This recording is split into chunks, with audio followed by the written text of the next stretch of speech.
Hello everyone. आज हम लोग बात करेंगे डिफरेंट टाइप की सिस्ट के बारे में। सबसे पहले हम लोग बात करेंगे चॉकलेट सिस्ट के बारे में। चॉकलेट सिस्ट क्या है? तो चॉकलेट सिस्ट जो है एंडोमेट्रियोसिस के पेशेंट में पाई जाने वाली सिस्ट है। और इसमें होता क्या है, जो एंडोमेट्रियोटिक इम्प्लांट होते हैं जो ओवरी में आ जाते हैं, तो जब जब मेंस्ट्रुएशन पेशेंट को होता है तब तब वहां के भी इम्प्लांट जो होते हैं वो शेड होते हैं। लेकिन चूंकि जैसे आपको पता है कि यूट्रस में तो निकलने की जगह है, यानी कि जो सर्विक्स है वहां से यहाँ का मेंस्ट्रुअल ब्लड निकल जाता है।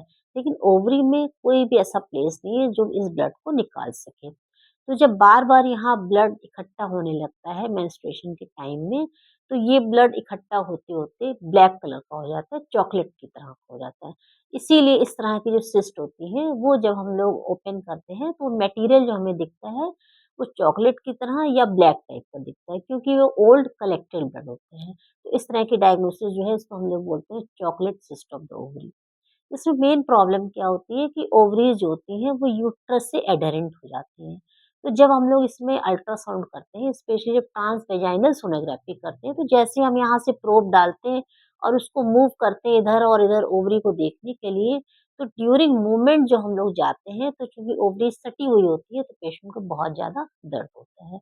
दूसरा, जब हम इंटरनल एग्जामिनेशन भी करते हैं, तो जो सर्विक्स के पीछे का एरिया होता है, वहाँ पर कभी-कभी इसमें नोड्यूल्स बन जाती हैं। इसकी वजह से भी बहुत ज़्यादा पेन होता है। और साथ में इस तरह के पेशेंट्स में हमें हाई इंडेक्स ऑफ सस्पिशन होना चाहिए कि इस पेशेंट को एंडोमेट्रियोसिस की प्रॉब्लम हो सकती है। तो और जो इनके फीचर्स होते हैं उसको भी हम लोग डिटेल में पूछते हैं कि कहीं इनको इंटीमेसी के टाइम तो दर्द नहीं होता है या बहुत ज़्यादा पेन तो नहीं होता है मेंस्ट्रुएशन के टाइम, कभी-कभी ब्लीडिंग भी बहुत हेवी होती है और इनफर्टिलिटी की भी प्रॉब्लम होती है। तो ये तो हो गया कि हमारा चॉकलेट सिस्ट अगर दी है तो इसको आप सिंपल सिस्ट की तरह नहीं माने। चॉकलेट सिस्ट का मतलब है एंडोमेट्रियोसिस का प्रॉब्लम है। अब है कि इसका ट्रीटमेंट क्या होता है? क्या इस सिस्ट का हमें फ्लूइड जो है वो निकालना है या हमें प्रॉपर सर्जरी करनी है या हमें मेडिसिन देनी है या क्या करना है? तो सबसे पहले तो आपको जैसे ही ऐसी प्रॉब्लम हो, आपको जो एंडोमेट्रियोसिस के एक्सपर्ट डॉक्टर्स हैं उससे मिलना है। क्योंकि वो डिसाइड करेंगे कि अगर सिस्ट के साइज पे डिपेंड करता है, आपकी प्रॉब्लम से डिपेंड करता है कि सिर्फ़ आपको पेन की प्रॉब्लम है या सिस्ट आपकी छोटी है, 3 सेंटीमीटर से छोटी है या बड़ी है। लेकिन ऐसी सिस्ट नहीं होती है कि जिसका आप मटेरियल बाहर निकाल लेंगे और आप ठीक हो जाएँगे।